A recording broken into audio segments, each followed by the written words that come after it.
और साथ ही साथ प्रोफेसर सौरभ मालवीय बीजेपी की तरफ से मेरे साथ जुड़ गए हैं। प्रोफेसर साहब, ये चौथा पांचवी दफा हो गई, 18 जनवरी से अब तक 1 महीने में हम चर्चा कर चुके हैं। ये शंकराचार्य पर जो तकरार, जो थमने का नाम नहीं ले रहा, ये आर पार और बढ़ती जा रही है। आपने भी कहा कि वो तो धर्मगुरु हैं, पहचान है सनातन धर्म की, आपने भी उनको प्रणाम किया। जैसे भगवान बताया केशव प्रसाद मौर्य ने, अब एक और उप मुख्यमंत्री कह रहे हैं ये तो घनघोर पाप हुआ है, बटकों की शिखा से खींचा गया। तो पाप हुआ, ये किसके राज में हुआ? ये किसी, ये भी समाजवादी पार्टी के अखिलेश यादव का राज था या नेहरू राज में ये अपमान हुआ? ये पाप कब हुआ? ये पाप किसने किया?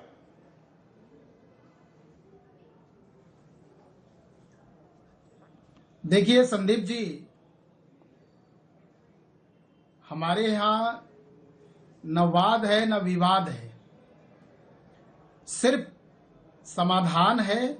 थोड़ी आवाज बढ़ाइए। और सेवा के माध्यम से विकास करना ही ये लक्ष्य है। और राष्ट्र सर्वोपरि है। भारतीय जनता पार्टी देश और दुनिया की सबसे बड़ी कार्यकर्ताओं वाली पार्टी है, जिसकी पहचान ही है राष्ट्र सर्वोपरि और अनुशासन। तो अनुशासन से बंधे हुए लोग, ये अनुशासन दिख रहा है हमें। मतलब भाई, मैंने तो ये बयान नहीं दिया है, ये तो ब्रजेश पाठक ने दिया। जिन्होंने शिखा खींची उन्हें कड़ी सजा मिलनी चाहिए। सबका लेखा जोखा हो रहा है, कड़ी कार्रवाई होगी। कब होगी? कोई एफआईआर दर्ज हुई है पुलिस वालों के खिलाफ?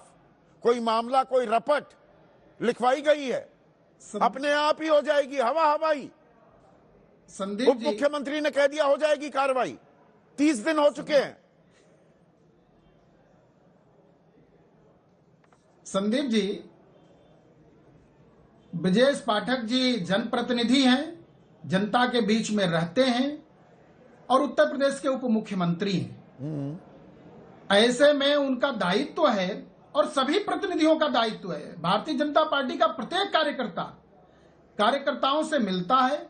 प्रत्येक मंत्री, प्रत्येक अधिकारी जो भी हमसे जुड़ा हुआ है, कार्यकर्ताओं का दायित्व है। योगी आदित्यनाथ कार्यकर्ता नहीं है बीजेपी में। वो मुख्यमंत्री बन गए तो कार्यकर्ता नहीं है। वो तो पहचान मांग रहे हैं कि पहले साबित करो कि शंकराचार्य हो। भारतीय जनता पार्टी नोटिस दिए जा रहे हैं शंकराचार्य को। संदीप जी सुन तो लीजिए। हाँ। उत्तर प्रदेश में पहली बार विकास की गाथा और उत्तर प्रदेश को उत्तम प्रदेश और दंगा प्रदेश को उत्सव प्रदेश बनाने वाले उत्तर प्रदेश के विकास का आज विषय ही नहीं है चर्चा का। चर्चा इस बात में है ये इंजन भी टकरा रहे हैं, डबल इंजन भी टकरा रहे हैं, डिब्बे भी टकरा रहे हैं। अरे सुन तो, आपका प्रश्न था कि क्या योगी आदित्यनाथ जी नहीं है, तो मैं बता रहा हूं उनके कुशल नेतृत्व में, उनके मार्गदर्शन में उत्तर प्रदेश कीर्तिमान स्थापित कर रहा है। और दोनों मुख्यमंत्री बटकों की शिखा जो खींची गई, जो हिंदू संस्कृति का प्रतिबिंब होती है, मेरा कहना नहीं, ब्रजेश पाठक का कहना है। कार्रवाई होगी, कब होगी, कैसे होगी, थोड़ा ये समझाइए। योगी आदित्यनाथ तो कर नहीं रहे। एकदम सही, अक्षर सत्य कहा है ब्रजेश पाठक जी ने। मतलब दोनों बातें कैसे सही हो सकती हैं प्रोफेसर साहब? चित भी मेरी, पट भी मेरी, you are playing good cop bad cop, दोनों बातें कर रहे हैं। मतलब बिल्कुल ही बेवकूफ है आम इंसान, आम उत्तर प्रदेश का वासी कि दोनों बातों को सही मान लेगा। एक ही बात सही होगी ना। अब तो प्रश्न आपका हो गया तो उत्तर तो सुन लीजिए। हाँ। उत्तर प्रदेश में रहने वाले प्रत्येक उत्तर प्रदेश निवासी को किसी भी प्रकार का कष्ट होता है, कहीं से भी कष्ट होता है, तो उसकी जिम्मेदारी है, हम सब की जिम्मेदारी है, शासन प्रशासन की जिम्मेदारी है, पार्टी की जिम्मेदारी है, कार्यकर्ताओं की जिम्मेदारी, उनसे मिलना, हालचाल पूछना, कुशल क्षेम पूछना। सीधे सीधे ब्राह्मण बनाम राजपूत हो गया है उत्तर प्रदेश में। क्या ये संयोग है? स्वामी अभी मुक्तेश्वरानंद वो एक संत हैं, शंकराचार्य हैं, वो ब्राह्मण हैं और संत हैं, बल्कि महंत हैं। योगी आदित्यनाथ पर वो राजपूत हैं। ये राजपूत बनाम था ब्राह्मण हो गया है सीधे सीधे। संदीप जी सीधा सीधा इसका उत्तर सुनिएगा, बीच में जरा इसको मत बोलिएगा। स्वामी अविमुक्तेश्वरानंद जी और पूज्यपाद गोरक्षपीठाधीश्वर योगी आदित्यनाथ जी, ये दोनों लोग भारत की सनातन संस्कृति सभ्यता के संत परंपरा से निकले हुए लोग हैं और वर्तमान में एक संवैधानिक पद पर बैठे जनप्रतिनिधि के नाते योगी आदित्यनाथ जी हैं और अविमुक्तेश्वरानंद जी ने अपना सर्वस्व त्याग दिया है और वो संत परंपरा के व्यक्ति हैं, इसलिए दोनों पूजनीय है, दोनों श्रेष्ठ है और दोनों उतने ही मान्य हैं, पर इसमें कहीं कोई भेद नहीं है। योगी आदित्यनाथ और आपकी सरकार तो उन्हें पूजनीय नहीं मान रही है ना, वैसा बर्ताव तो नहीं कर रही। पूजनीय होते तो वो 10 दिन धरना देकर बिना स्नान करे ही वापस निकल लिए। हाँ संदीप जी, अब मैं आ रहा हूं इस मुद्दे पर।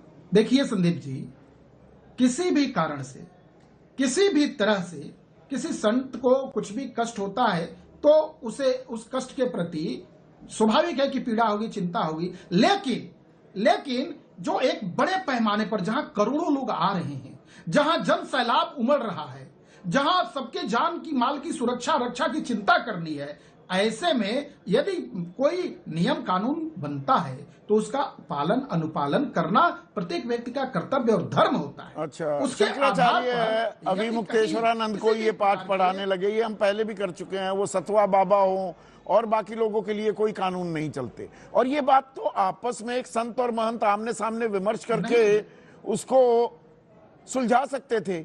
ये नाक की लड़ाई क्यों हो गई है या राजनीतिक लड़ाई? अब अविमुक्तेश्वरानंद आशीर्वाद दे रहे हैं कि ब्रजेश पाठक जाओ, आगे बढ़ो, बनो मुख्यमंत्री। देखिए, वो तो संत हैं और पूज्यपाद शंकराचार्य हैं, उनको तो सबको आशीर्वाद देना चाहिए, उनको आपको भी आशीर्वाद देना चाहिए, उनको सभी को आशीर्वाद देना चाहिए। वो तो सबसे ऊपर है, मुक्त है, वो न उनका घर है, न परिवार है, न माँ है, न पिता है, सबसे मुक्त हो गए, वसुधैव कुटुंबकम के लिए। ये दिक्कत हो रही है, वो एक को आशीर्वाद दे रहे हैं, दूसरे को आशीर्वाद नहीं दे रहे हैं।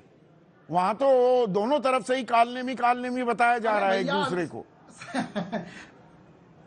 भाई कालनेमी तो राक्षस होता है ना। आप शंकर भगवान की पूजा करेंगे तो वरदान तो वही आपको देंगे। एक मिनट संदीप जी, एक प्रश्न मेरा आपसे है, आप शंकर भगवान की पूजा आरती करेंगे तो आप आशीर्वाद हनुमान जी से लेंगे? आप जिसकी पूजा करेंगे आशीर्वाद लेंगे, जो जा रहा है प्रणाम कर रहा है उसको आशीर्वाद देंगे, उनका काम है आशीर्वाद देना। उसमें क्या दिक्कत है भाई? एक कौन सी नई बात? क्या दिक्कत है? अच्छा, हम भी जाएंगे, हमको भी देंगे, आप जाएंगे, आपको भी मिलेगा।